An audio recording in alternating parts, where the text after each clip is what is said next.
Assalamu alaikum. That is, may God's peace be upon you. Welcome back to the power of educating our own.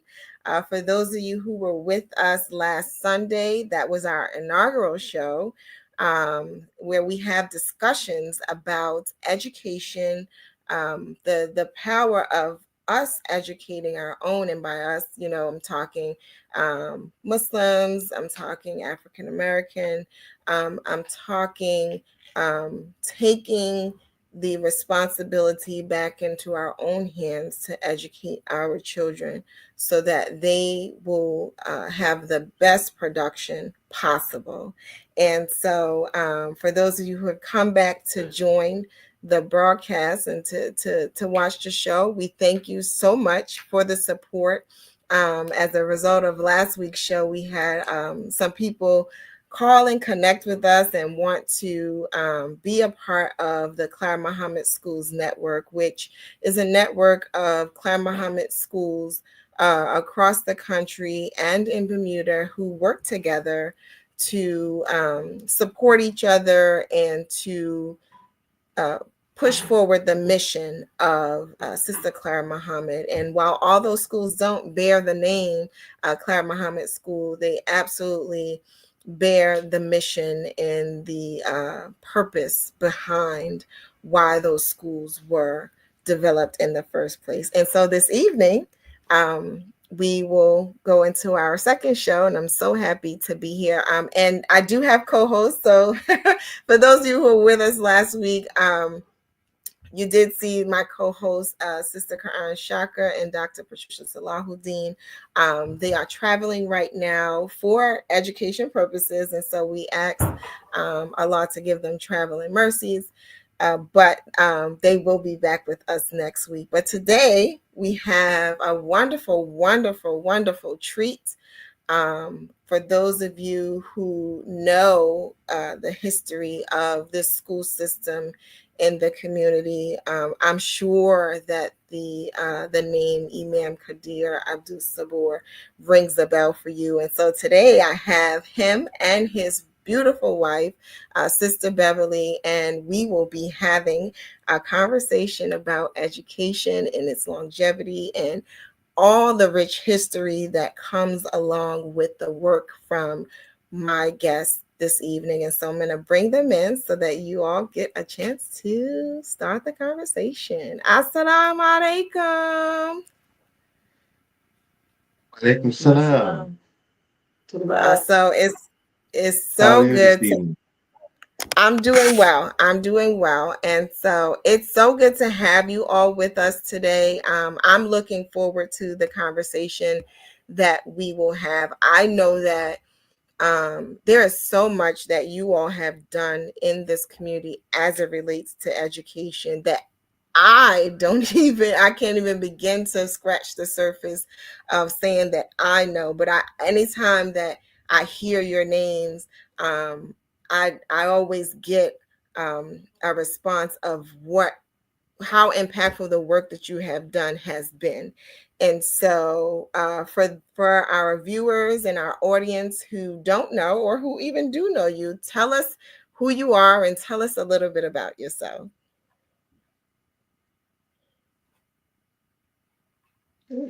Okay. Assalamu alaikum. I was gonna let my wife speak first, but she told me to go ahead. I don't know why that is. Okay, my name is Kadir Abdul and I've been a member of this community since 1972, I think. Yeah, about 1972. Um, and Sister Belly came in right behind me in 1973, I think. I might have those. Yeah. Okay. And I was you know, I s- mm, when I went to the worst high school in the city of Philadelphia. And Sister Beverly went to the best high school in the city of Philadelphia. But we were neighbors. We lived on the same street. I used to deliver papers to her house when I was 10 years old. So we've known each other for a very, very long time. And so when I got out of the Marine Corps, I wanted to go back to college, go back to school.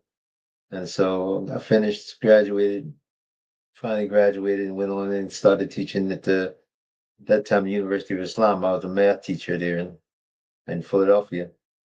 And I just kept it up and kept on going up, and it finally finished graduate temple and kept on teaching and teacher taught at community college in Philadelphia. And then I was a computer systems engineer for about 25 years, but I kept teaching on the side, taught mathematics, and then I started teaching computer science. I taught here in Virginia at the down in Richmond Public School, but also taught at John Tyler Community College. So I've been teaching. I've been doing computer engineering and teaching for most of my life, but I've always stayed with uh, our community. And great thing about is that the education system that Clara Mohammed schools offer is second to none. It's far better than anything that one can imagine. There are a lot of reasons for that. I imagine doing this program we'll talk about some. So that was how a little bit about me, my background. So finally I was put in the computer system here at a local college in Farmville, Virginia. And this was at the time when they were just trying to get people of color into higher education. So they offered an opportunity for me to go back to the graduate school. So I went to University of Virginia. I finally graduated with my doctorate philosophy and doctor of philosophy, and my focus was Islamic schools in North America. So I wrote my PhD dissertation on ghetto response to a Muslim response to a ghetto school. I used the Claremont School in Queens, New York, when I studied the school and wrote my PhD dissertation on that. So that's kind of how we are. And then, the years we moved from Philadelphia to uh, Virginia, and with Master Bilal, we had a little school. Sister Belly was the only teacher at the school, and then that grew into Clan Mohammed Boarding School. We tried to start the college, Muslim Teachers College in Randolph, Virginia, and we had worked with great people on that effort. Um, Dr. James Rashid and Imam Ezekiel Pasha from New York and many others at that time was Imam Ali Rashid in New York and many other people helped with that. And that went on for a while. And then we tried to start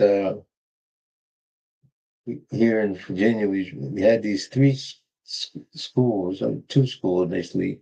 The immigrant community had a Islamic school, and then the three basically. What we were trying to do, and then there was the immigrant community had a school, and then there was the African American Muslims who were not a part of our association. They had a school, and I wanted to. Our boys were losing our boys so fast. I wanted to try to build a boys' school. So I tried to talk to each one of them and didn't do any good. So I just made in my mind I was going to work with two major groups because RF had stuck at the time, and I was working with two major groups to try to understand where their heads were at. So I taught mathematics at the African American, it was called the Homeschool Academy, and then I also was invited to be on the board of the immigrant community, which was called ICRA Academy.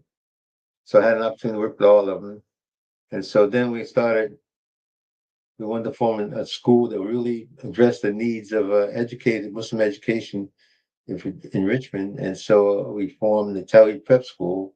And the way I did it, we pulled people from all the communities, invited everybody to be a part of it, the immigrant to be a part of it, the American to be a part of it. This community was not community in our association, but we invited everybody to be a part of it.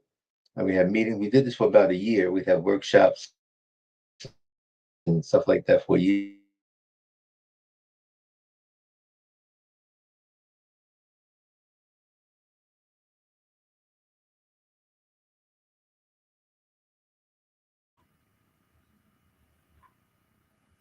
Okay, so we're frozen, but I don't know if that's me or our guest.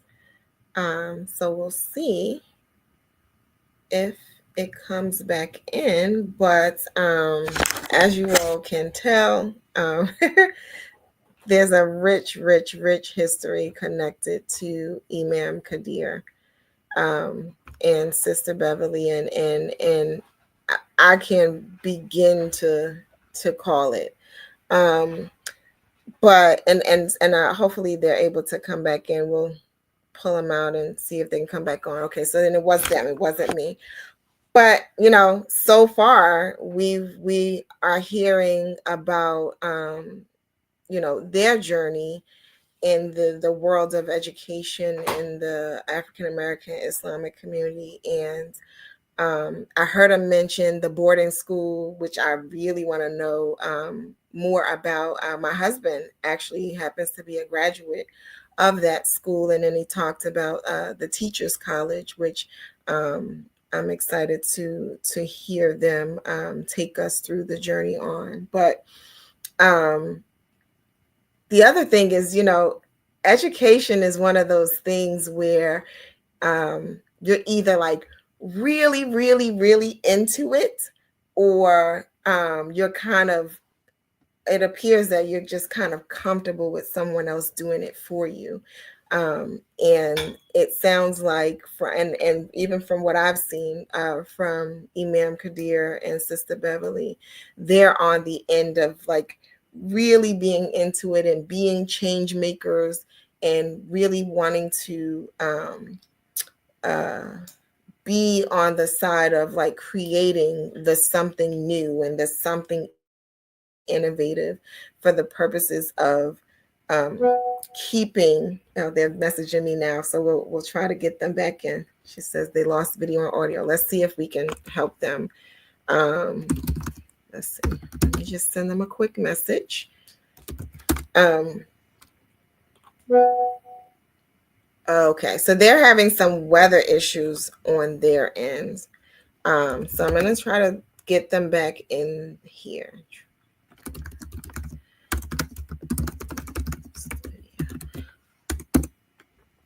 Okay, let's just see if that works. Because then we'll just we'll just do the best we can to have a conversation, and hopefully they're able to come back in, and we don't have to bring them back another time.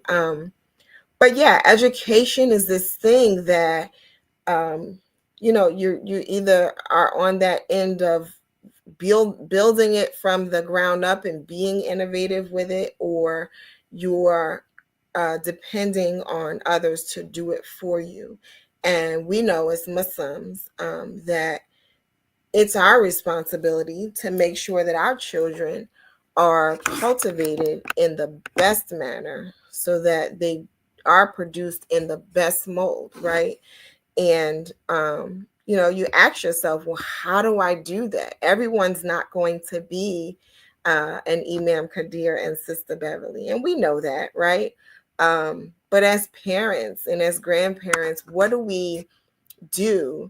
um, how do we go about educating our children in 2024 when it's so easy to put your child in a public school that's right down the street and doesn't cost any money, or a charter school with a similar format, right? How do you choose that, or do you choose a Clara Mohammed school? And perhaps is there even a school in your vicinity for you to have that choice?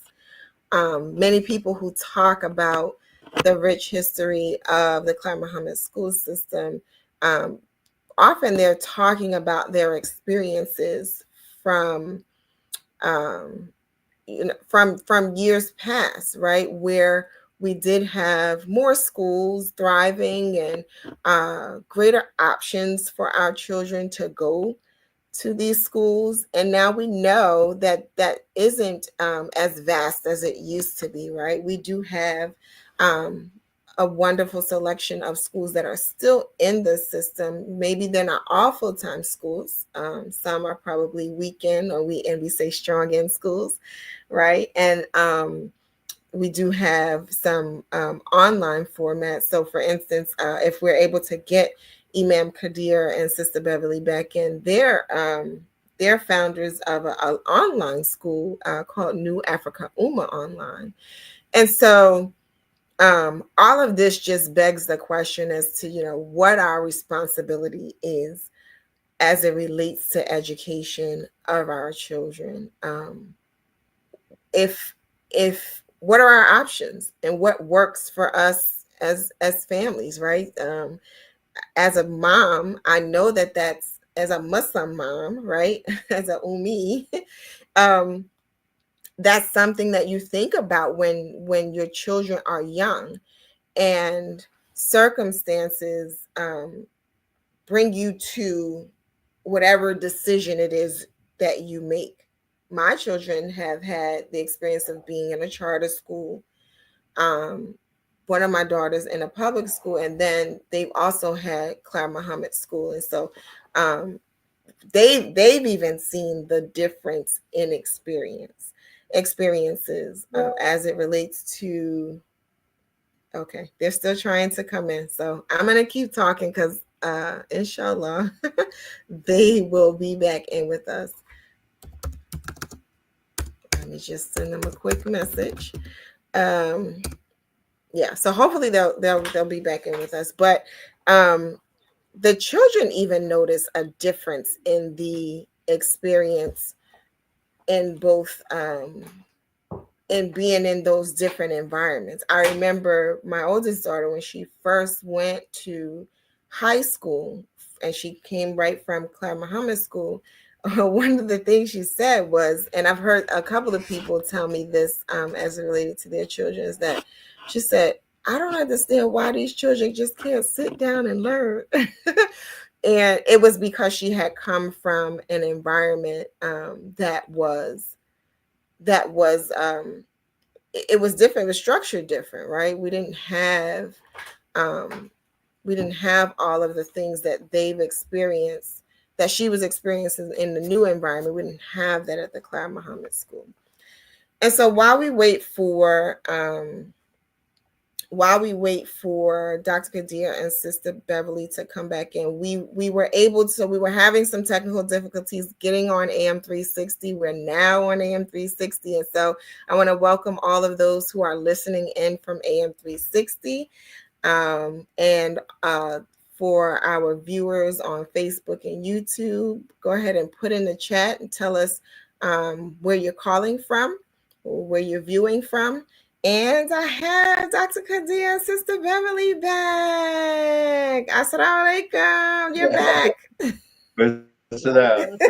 We Okay. live way out in the country, and when it starts raining, we lose our internet. So that's what happened.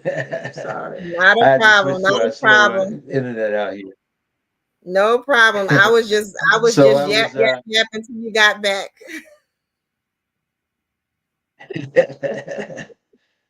okay. So we was trying to. You asked us a little background, so we got now how far we gotten. But anyway, to kind of sum it up, we've been working with some schools in Islamic education for over 40 years, and I think it's a great thing, that a good reason. I mean, it's a good effort, and there's a couple of things that we need to do in the future, and in time, probably before the end of the show, we'll share some of those. So, Sister Beverly, you want to share some of your experience? Oh, okay. Okay, my experience was somewhat different. We became Muslim. We accepted Islam in Rochester, New York in 1972. And we returned to Philadelphia, our home city, and we started attending the mosque at Susquehanna Avenue. And we had a little boy, Sekou, who was born in 71. And he was a precocious child, and we wanted to get him started on the right path. So we took him to at that time, it was still the temple. Okay, that's how far that was. It was still the temple, and then we had a University of Islam. And my background is in education also. I my first degree was in secondary education, Romance languages, Spanish and Portuguese. And I had great hopes of being an interpreter at the UN, but that was beyond where I could get. But anyway, so Sekou started in the 4-year-old class at the University of Islam, and I volunteered naturally. as a helper, parent helper in the classroom. So I had a chance to see how things were going and learn more about Islam myself as they taught the little ones. And we were there when the change came, and it was very inspiring when our community in Philadelphia had a chance to buy an old Catholic school. And so we moved from the different places we had school in North Philly to the West Philadelphia, a different neighborhood, and all of us in one building. It was really, really heartwarming, and it strengthened all of our iman because we had a real school by that time. And I had an opportunity to help also in the classroom there. And eventually, after had enough babies, I was able to actually work as a teacher at the school. And we did a lot of really great things. It's amazing how getting a school started brings the community together. And we could see that in that effort back then. And people came from all around to help. And everybody in the neighborhood and beyond were proud that the Muslims had a school. And we did some really great things. And well, we moved to Virginia, and with two little girls, son and two little girls. And when we got to Virginia, they had a school there here in Richmond, but we came after the energy kind of died in the transition. So I said, well, I got to have my little girl, my littlest one, Inez, got to have a Islamic school for her. So I said, well, I'll just do one. So uh, I got the permission and I got some assistance from some of the seniors who saw that vision. Some of the parents were a little slow about doing that, but um, I was able to get a preschool started. And we started with just a few families in the masjid. And then people from outside our community saw an interest and they started to come and they would volunteer to help with whatever we needed. And so we had that network of people from the community as well as within the Ummah. And it was a really good experience. It was really good.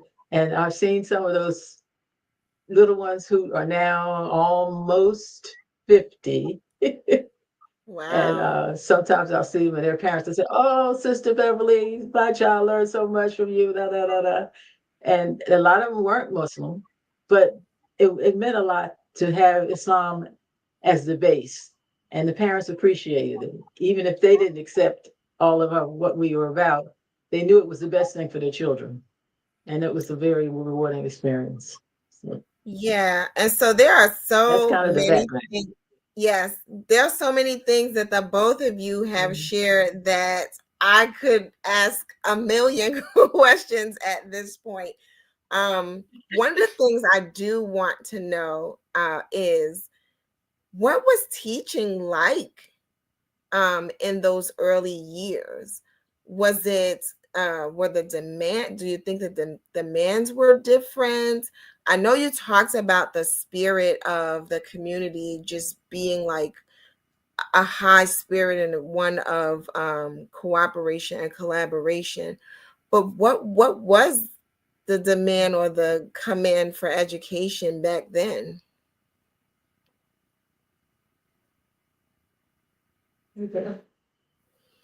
Well, there was a common characteristic between those early schools that we had and the segregated schools that were part of our American history. Because in the segregated schools, the African American teachers had a genuine, sincere desire to educate their youngsters, even though they themselves might not have been adequately prepared. So, in reading some of the literature, he discovered that the African Americans who did could read, they would teach the former slaves to read. Sometimes it would be under a palm tree or deep in the woods, and nobody was too old to learn, nobody was too young to learn. And the teachers was concerned about educating the whole community, educating the community. And that carried on right into the development of the segregated schools. The teachers, they knew that they were preparing the youngsters for a future that they couldn't see, so they were really into it. They really wanted to give the students something that would last and to strengthen them against the racial prejudice that they faced. And the same thing was true in our early Muslim schools because the teachers we had, didn't many of them weren't college graduates. In fact, most of them hadn't been college graduates, but they were parents and they were sincere people who wanted to provide their children with the best and the best opportunity, the best chance to move forward and to to be representative of our ethnic group and not depend on those outside of us. And that was a common thread. So that common characteristic was present in both those settings. And I think that's something that we're going to have moving forward. We have to make sure that we have teachers who have that genuine sincerity, genuine desire to bring the children to help them to develop to their fullest potential. Is that right? And Yeah, no, I back in love those days too, good. yeah, because there were several teachers who had not finished college. There was a real strong emphasis on getting the ABCs, the three, reading, writing, arithmetic. So we had a lot of pressure to make sure the kids got what they needed. In addition to being Muslim and behavior, but there was a lot of emphasis on academics, and we had to struggle. We had to back in those days. We used disposable workbooks. Yeah. And that was a challenge. That was a real challenge. And because I was already a trained teacher, it was kind of awkward for me to just stick to following that book, right along, right along, right along. But we have to do what you have to do. If the principal said that's what you're going to use, that's what we use. But but we had some leeway, a little. We had some, and we were able to get some things done. And those were the early days of us learning of the Quran. And we hadn't quite got to Hadith yet, but we were learning Quran and learning how to pray and learned a little bit of the history of our prophet, peace be upon him. Just a little, okay. But really, a lot of the emphasis was on getting the academics and keeping the behavior in an Islamic form, if that Yeah. makes sense. Yeah, no, Okay. it makes complete sense. Mhm. And it sounds like there were many, many successes and some challenges in there too. One of the things that stands out from me for me in the work that you all have done over the years is that, it anytime I hear you all speak, you all come across to me as trailblazers, right? It was just like, well, there's no Islamic school for my daughter. Well, we got to create one. Let's just make it. And I think that that's so inspiring because, we don't always see those things modeled for us in present day. There was something that, Sister Beverly, that you had said earlier about the fact that not all of the children in the school were Muslim children, but that their families appreciated them having that Islamic foundation in their education. Talk to us a little bit about that because I know one of the things that we brought up in last week's show was the emphasis that the Clara Muhammad School is for everyone. And even in this broadcast, our prayer and our hope is that uh, those who listen and those who view in will understand that this school system is for the benefit of all. So talk to us a little bit about how that worked. There were students in the school who weren't even Muslim. The especially after we moved to Virginia and we started a real school, real Clara Muhammad school, and it was from pre-K to 12. And we had, oh my gosh, I taught the third through fifth grade, and I had 20 students, and only three of them were Muslim. The other 20 were, of the 17 were children from the neighborhood and Wow. children who were friends of or cousins of the three that were there, right? But it was just everybody wanted to learn. Everybody had the same idea. When they came to school, we were supposed to do, we were learning about prayer. We were starting to learn Arabic. Um, we were learning about Muslim behavior for young children, and about being a neighbor to each other. And it was a very good experience. And we got so that even the non-Muslim parents were recruiting other non-Muslim parents to bring their children. And it was good. It was good. And we had a lot of good conversations for parent um, when having parent meetings. uh, we could talk frankly about things and our expectations and what their expectations were, and it was, oh yes, whatever you need to do, just about go, whatever you need to do. I said, well, wait, I can't do it like I do my own children, but whatever you need to do. but but it's good. People realize their sincerity, and the practical things, and we tried to do a lot of things that engage the children's imagination and their appreciation of Allah and the universe. Well, I had a lot of plants and all kinds of things that we studied as part of our science, as well as our Islamic studies and math, and all of those things were all tied together in our the way we did our classes. It was, and you'll see some of the things that I wrote, some of the lessons that I wrote, units show you the interrelatedness, the tawheed of all things. And so we had a lot of that. And that awakens the spirit, even in the parents' minds, that this is a good thing. Wow, I never thought about that. And so it was good. It was really good.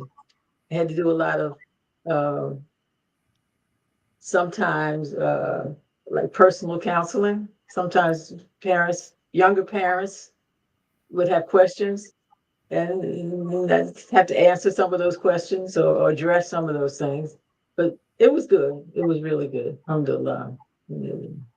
Yeah, So that's great. That's that's great. And so for those, I didn't hear the last piece. no, it's okay.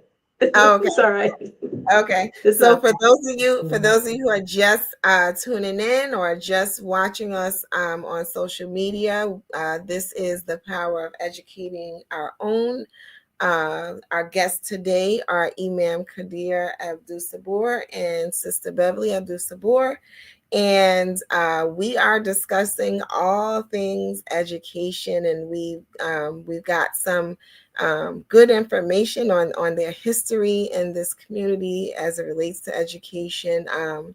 And I want to talk at this point about um, some of the schools that you all were able to create. I know, Dr. Kadir, you mentioned them earlier. You talked about the boarding school and you talked about the teacher college, and I know that you both are founders, I believe, of New Africa Ummah Online. So talk to us about those schools and like what it took to even get them started. Okay, well, the first one I guess would have been Sister Beverly's preschool program. That was in Richmond. And at the time, I was not the imam, and education wasn't looked on very highly. So we had plenty of challenges then. Then when I became the imam in Richmond, then we just went all out and established the Clara Muhammad School in Richmond.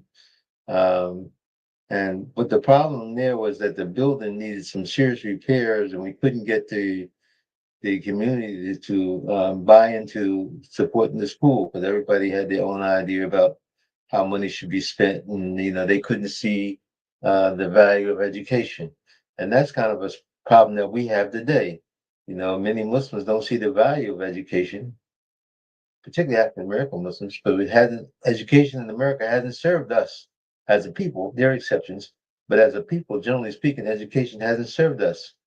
So therefore, we don't have a high regard for education. We don't see the real power, the empowerment, the empowering of the individual through education. So, it was true at that time too. So what happened was that we just kept on plugging away until the city finally got to the point where we couldn't operate unless we were able to make certain revisions to the building. So we couldn't get those done, couldn't get support for that. So we looked around the city for other places, other locations to relocate the school. But none of those plans fell through. So it eventually we were forced to close the school because we couldn't keep up with we couldn't satisfy the requirements. So from there, we said, well, we worked with some other people and said, well, let's start. We still had this need to do something for our boys, so we started Clara Mohammed Boarding School. And your husband was a student at that school, and went around and traveled around the country with Imam Zika Pasha and Dr. James Rashid and some others. Began raising money to buy a piece of land down here in Virginia, Randolph, Virginia, and we purchased the land, and that site was going to be the Muslim Teachers College. And the boarding school was supposed to be a preparatory school for the style college students. The college students who were learning about teaching would be able to teach in the boarding school. You get classroom experience right at the time you're taking education. That was the whole plan. Um, as the thing would have it, as time passed, we never had enough money to work. Uh, we couldn't get enough operating money. We couldn't pay the best quality teachers. So eventually that effort was forced to die because we didn't have the kind of support that we needed. We tried to get support for the school to continue growing, but we weren't able to. But some of the students have done very well. That they left the boarding school and they've gone and done great things. Your husband's example and many other examples of the boys that have gone on to. This was all boys boarding school. Who've gone on and done great things, done very well. Uh, and then that after that effort petered out. We wanted to do another one. So we came back to Richmond. I was trying to work with the existing schools here in Richmond area. And I tried to work with them. I taught at one and was on the board at another and tried to get them to reform Towee Prep School. And this was a day school. We started with about 8 students. And before it was stepped back from the director. We had, I think, about close to 40 or 50 students, but we'd already earned accreditation. This was eight through 12, grades 8 through 12.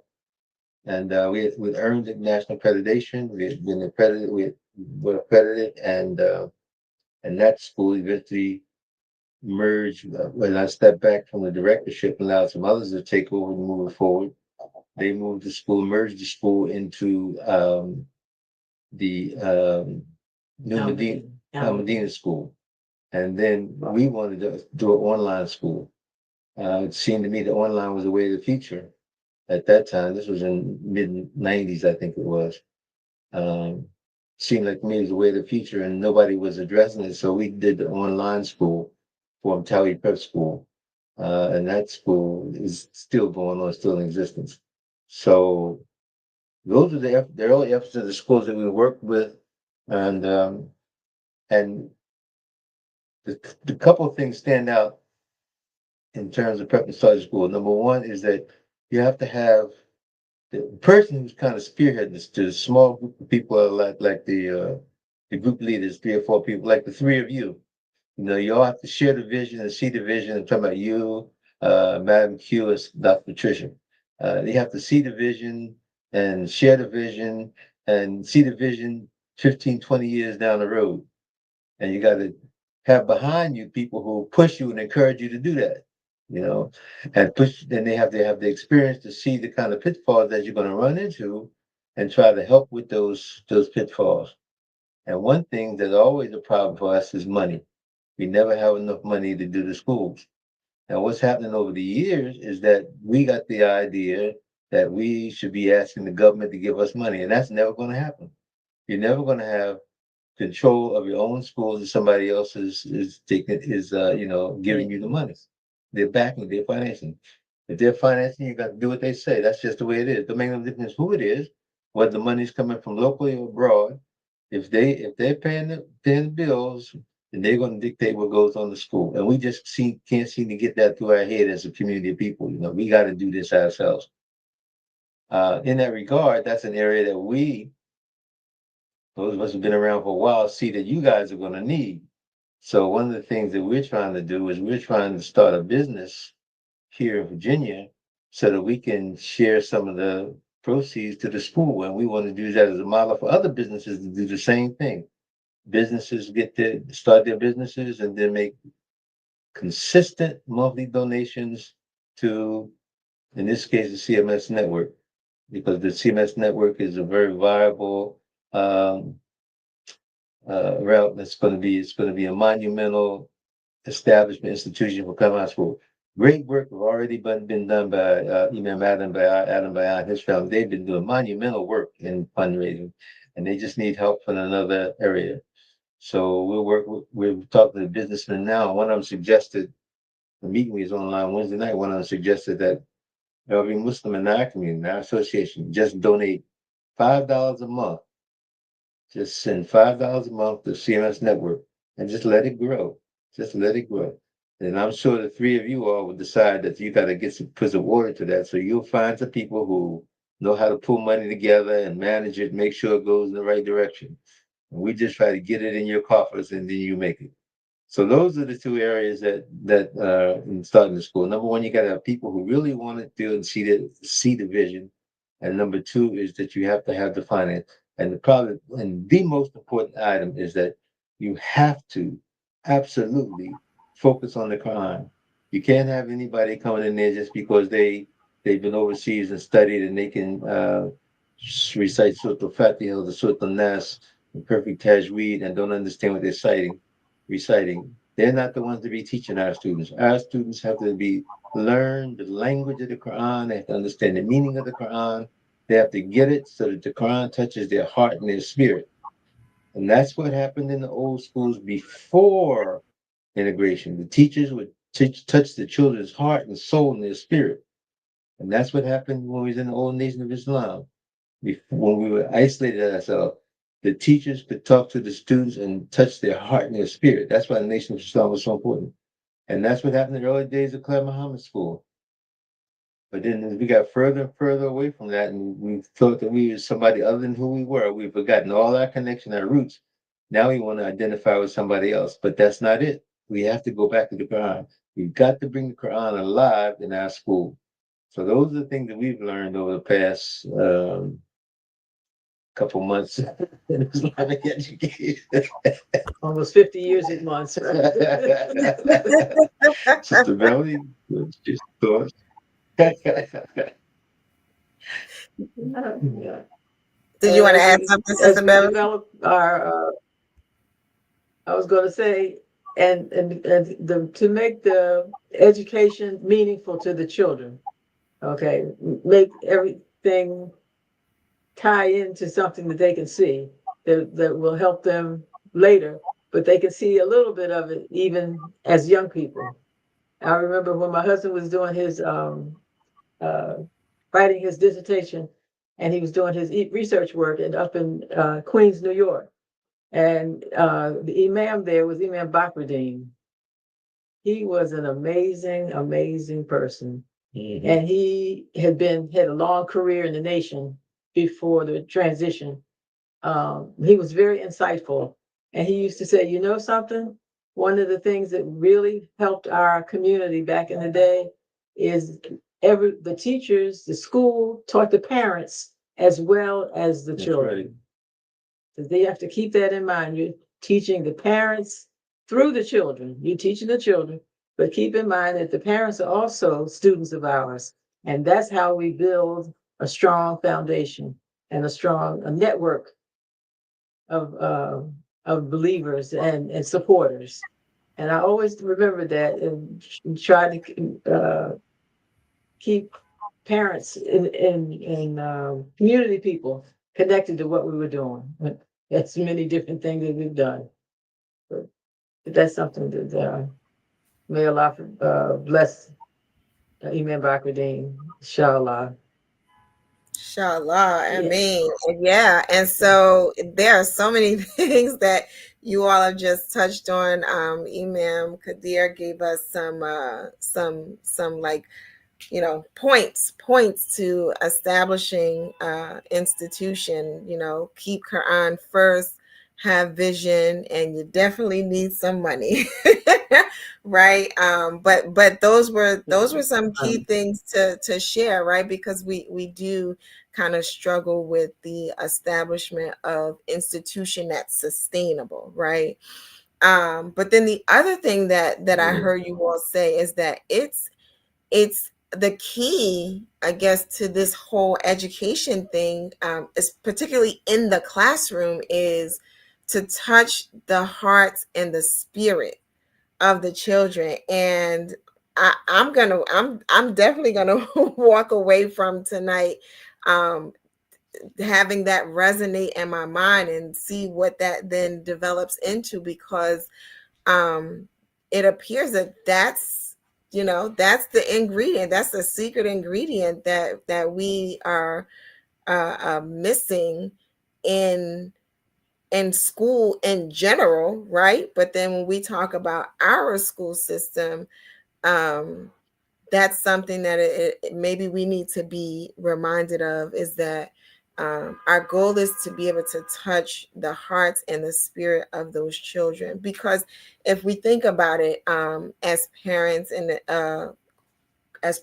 grandparents, just older adults in the vicinity of young children, we always want them to um, grow up and be productive, and we want that seed to grow into this like flourishing plant or flourishing flower. And sometimes we see the end goal, but we don't necessarily consider, like, how do I get this child who's just a baby to the point where they are who it is that I want for them, or that Allah wants for them, and all of that stuff, like in between. It doesn't appear that we plan for, or we have a real sense of, I need to cultivate this. Um, and so I'm curious to know from you all, like, what advice would you give, or what do you think our listeners need to know, as it relates to producing or cultivating our children into being um, the best that they can be, considering that we're the ones responsible for that. And then we'll see if our listening audience has some questions before we dial this down. So what would you tell our listeners and our viewers about, what I guess my question is, what could they do, or what, I guess, charge would you give them as it relates to taking the responsibility to cultivate children? One thing that stands out in my mind is reducing the distractions. The children today are distracted by everything: the cell phone, the media, TVs, the styles, wearing their pants low, rings to their ears and nose, eyes, all kinds of crazy. They're just they're just distracted from everything. So the one thing that I would encourage parents to do is understand that they're distracted and try to eliminate those distractions. Now, there's a verse in the Quran, Surah Hadid, the iron, verse iron. I think it's verse 58. I'm not sure. It talks about the four stages of human development.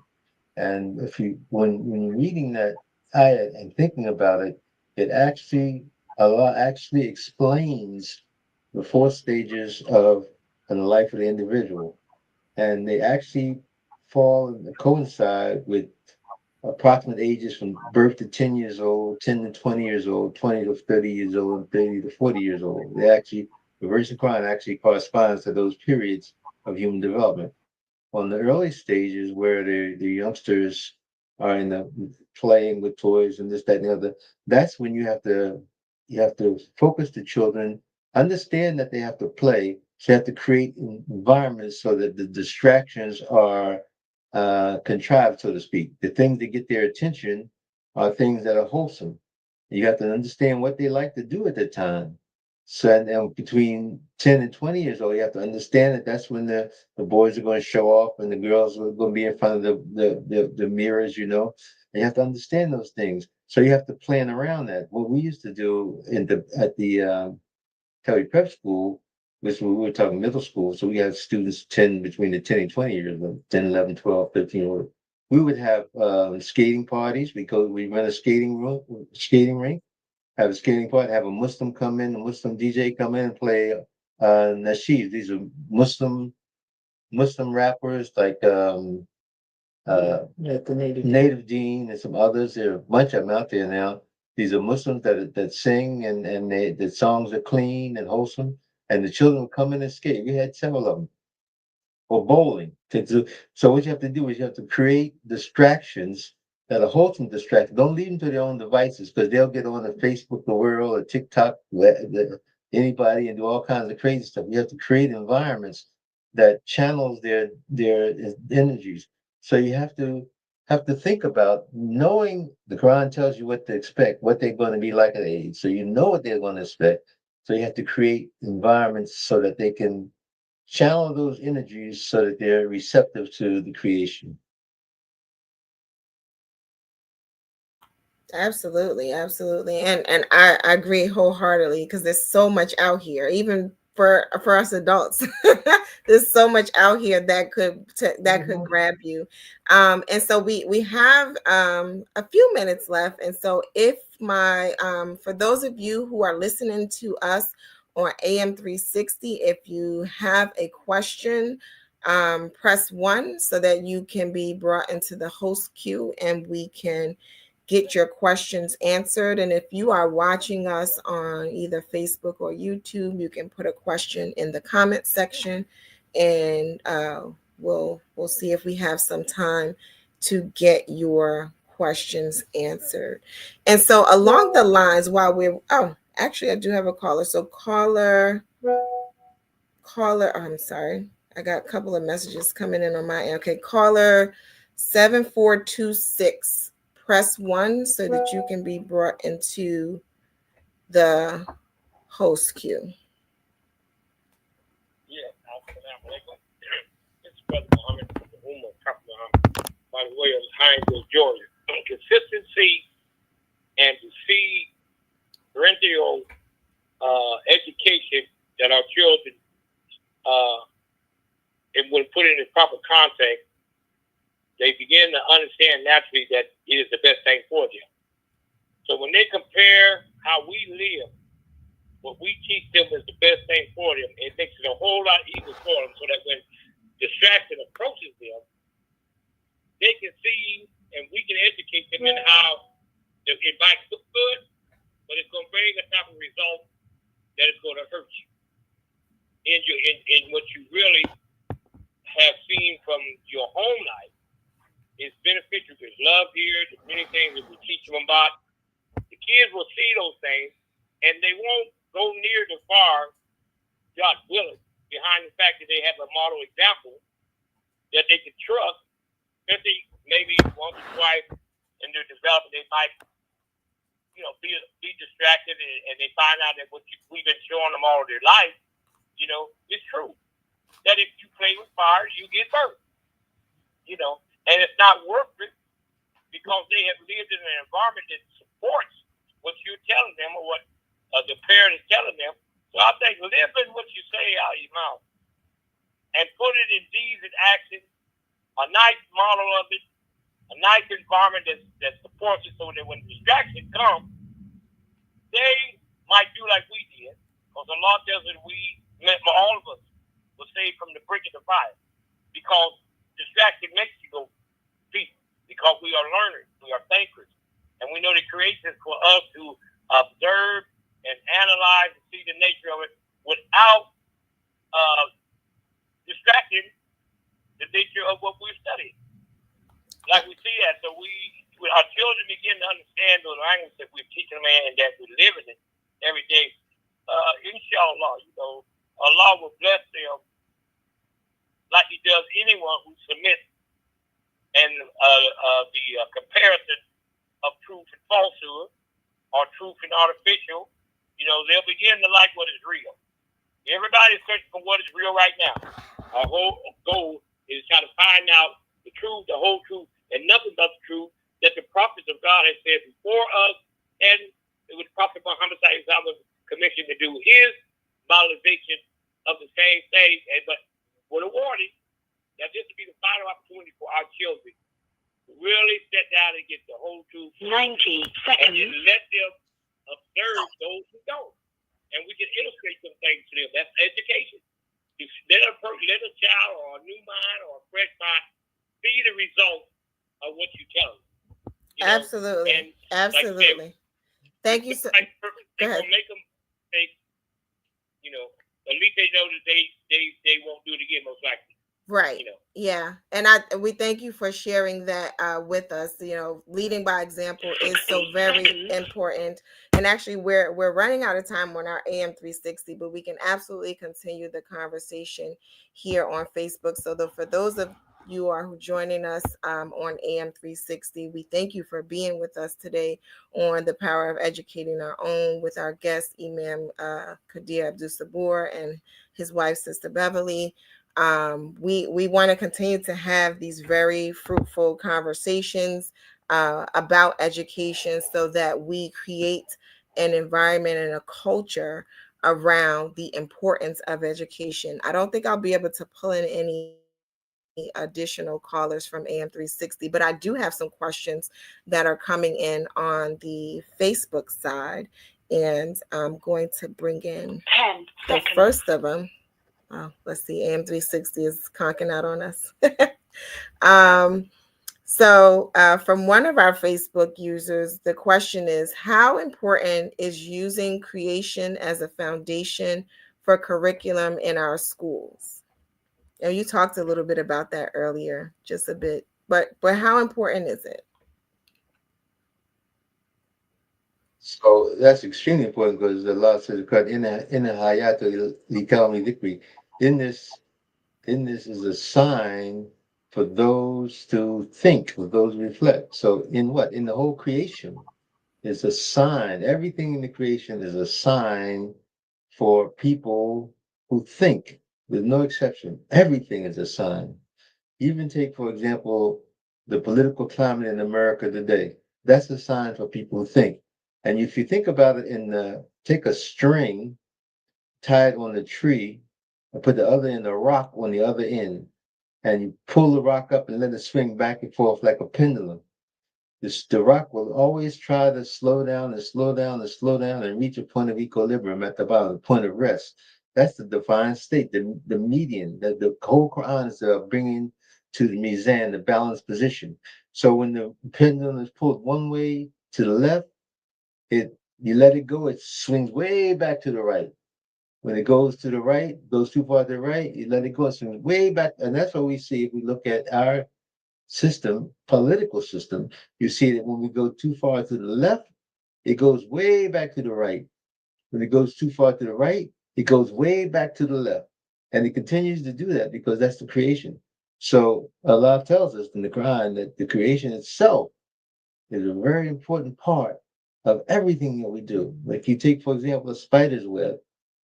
A spider's web, the Quran speaks about the house of the spider, the flimsy house of the spider. But you can think about that as being a form of entrapment, because what happens when we have our students and our youngsters get entrapped in an education system that doesn't serve them, it doesn't encourage their critical thinking skills, they're trapped.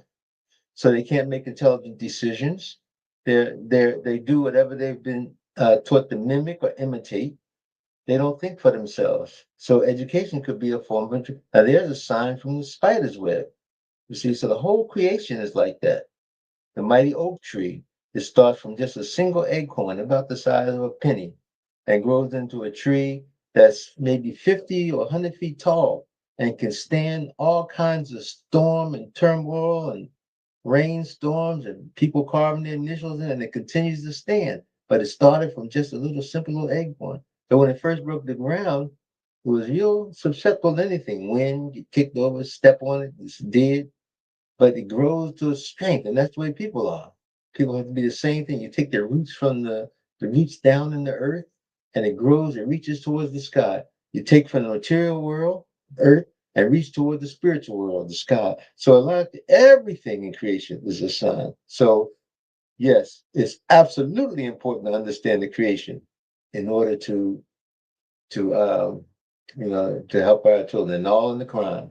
The last thing I say on that is that mathematics, mathematics is Allah's gift to humanity for understanding his creation.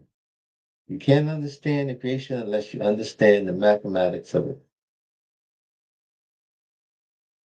Absolutely, absolutely, and so we actually still have AM 360 with us. I do have another caller 3275. If you press 1, you can come in the queue, and we'll allow you to ask your question. And for those of you who are on AM 360, as that begins to close out, if you want to join us on New Freedom Network on YouTube, that's a way for you to see us visually. We just have a few questions left, and then we'll be closing out the program. But caller 3275, if you'd like to ask a question, please press 1 so that we can bring you into the queue. And so while we're waiting for that, because I don't know if they're being brought in at the moment, but okay, so we're maybe not on the AM 360, but I do have. Oh, I hear you. Go ahead.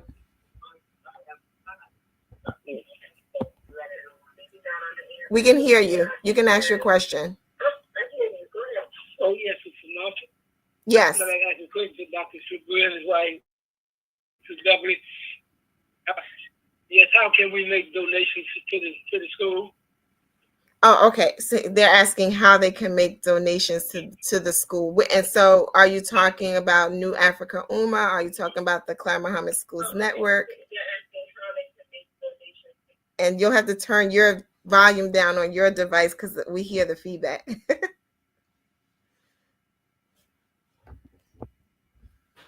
Caller, are you still there? Well, I guess the school that's on the online school, I would say. Yes. Oh, okay. So they want to know how they can make the online school that this is the Wilson Journal. Got you. Wants to make the caller wants to know how they can make a donation to New Africa Ummah Online. Thank you, The answer caller. to that is that just go to the website, go to our website, newafricanummah.net, newafricanummah.net.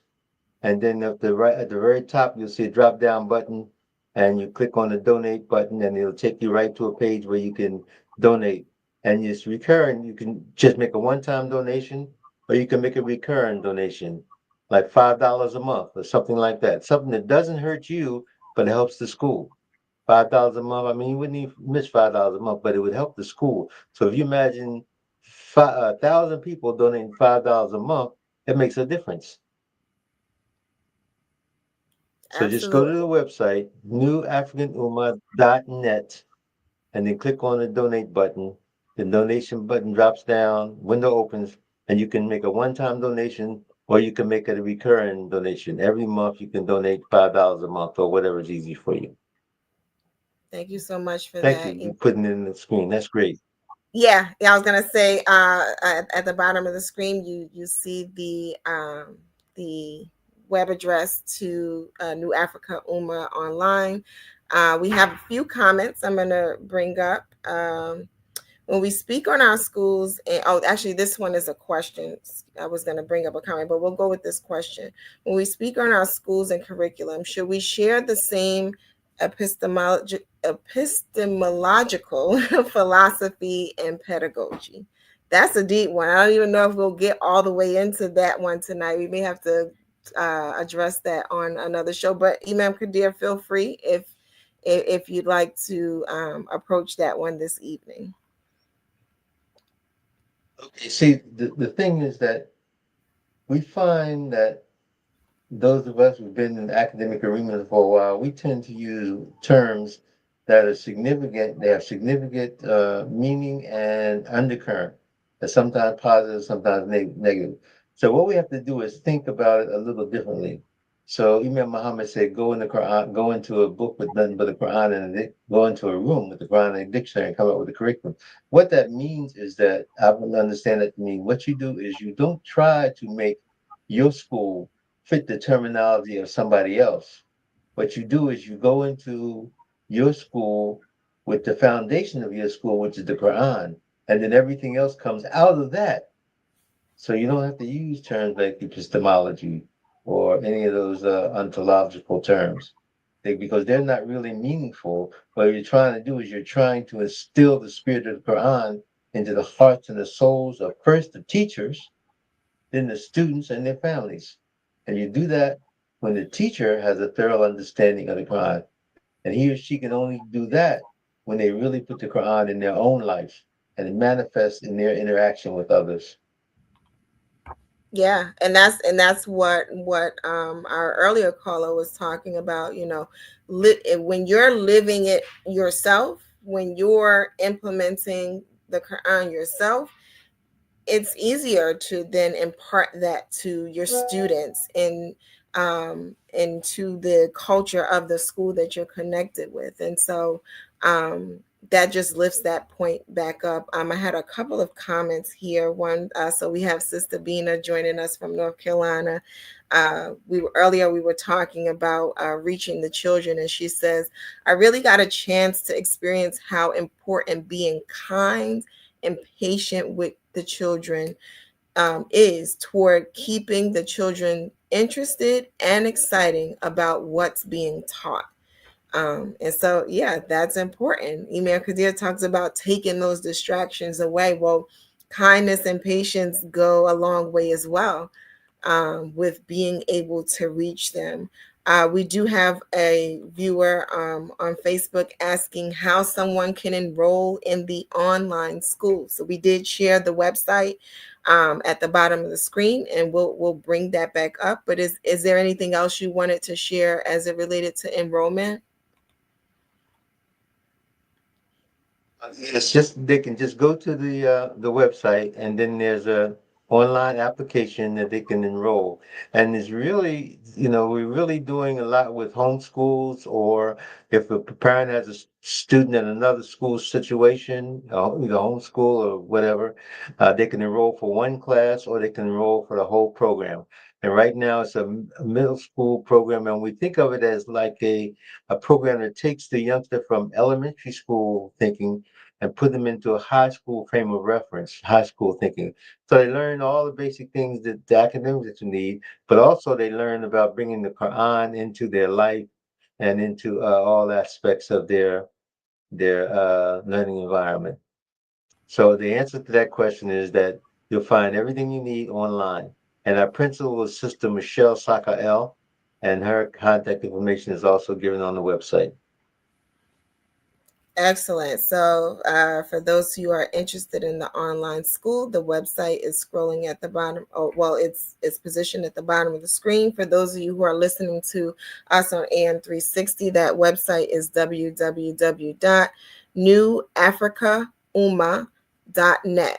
That's new NEW African. Africa. Oops, excuse me. What is it? Did we get it right, Email? African. African. Oh, yes. Thank you. New Thank you for Af- that correction. yes. It's www.newafricanumma.net. And so we'll get that correction on the screen so that Yeah.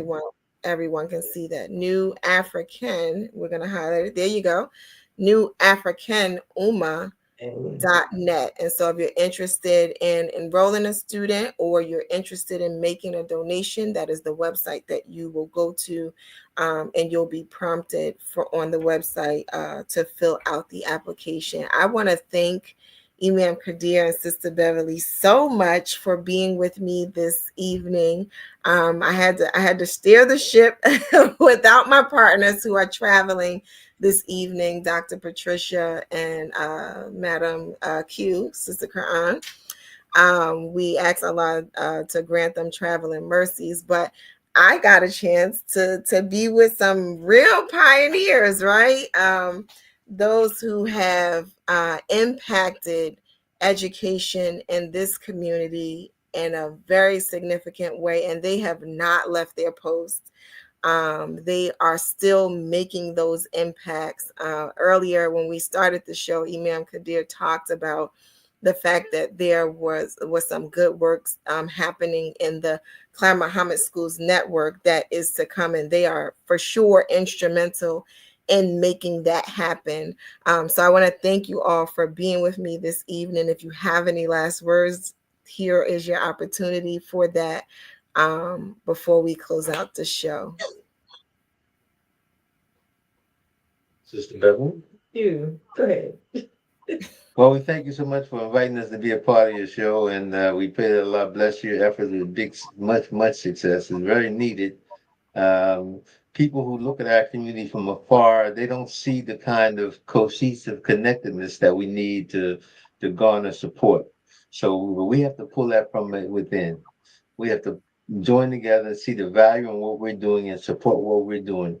And the CMS networks right now is the most focused entity that I see on the horizon for our school, for our school network, that are actually doing something constructive. So we wish you that Allah bless you all with much success.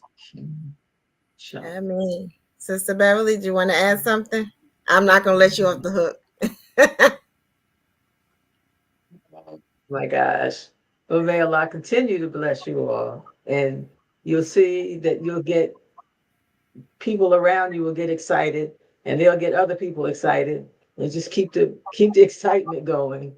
And Allah will bless you, bless us with the schools that we need and the schools that we want, and the children will be proud of them, and we'll be proud of the children. Alhamdulillah, alhamdulillah. Absolutely. May Allah continue to bless you. Absolutely. Amen. And so I just want you all to know that you keep us excited. Your story keeps us fueled to keep pushing, to make you know that your efforts were not in vain, and that the great things that you have done are stair steps to the awesome things that we will continue to do. And so again, I thank you for being with us. This has been the power of educating your own. We will be here every Sunday at 7 p.m. You can find us on Facebook and YouTube at New Freedom Network. You can also find us on Facebook at New Freedom Exchange Show. And we'll be on AM 360. So we're trying this simulcast thing, and hopefully we'll perfect it. But I think it went pretty well today. We've had some people joining us on the Blog Talk Radio, as well as those who see us on social media. We're at show number 2, and we're excited. This is a show produced by the Clara Muhammad Schools Network, which was established in 2020. It's a collaboration of Clara Muhammad Schools around the country and in Bermuda, and we are working to establish sustainable quality education in our communities for our children and those in our communities. And until next week, assalamu alaikum.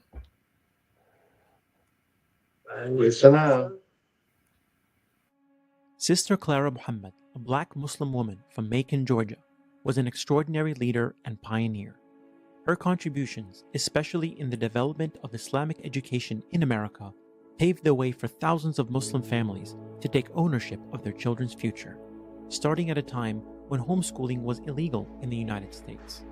She eventually established a network of schools that was later named Sister Clara Mohammed Schools in her honor by her late son, Imam Warith Din Muhammad, rahimahullah. Sister Clara Mohammed helped to establish the important role women had in early Muslim American history and was an inspiration to future generations of leaders. Without her, there would not have been a nation of Islam, or the unique Sunni Muslim community that evolved from it, one that was acutely aware of the concerns and aspirations of women. May Allah have mercy on Sister Clara Mohammed.